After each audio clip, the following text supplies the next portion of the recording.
সাংবাদিক আরিফুলের বিরুদ্ধে মিথ্যা মামলা ও প্রাণনাশের হুমকির প্রতিবাদে সাতক্ষীরায় মানববন্ধন অনুষ্ঠিত হয়েছে।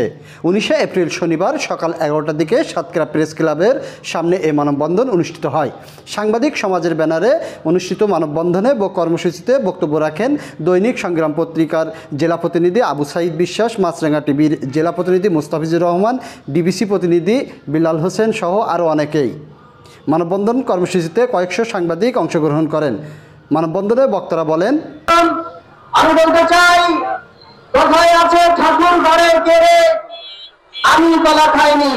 সাংবাদিক আরিফুল এসআই সেনা প্রসাদের বিরুদ্ধে, দুর্নীতির চাঁদাবাজির বিরুদ্ধে রিপোর্ট করা, এই মিথ্যা মামলা দেওয়ার সাথে জড়িত তাদের বিরুদ্ধে ব্যবস্থা গ্রহণের দাবিতে আজকে আমরা সাংবাদিক সমাজের রাস্তায় দাঁড়িয়েছি।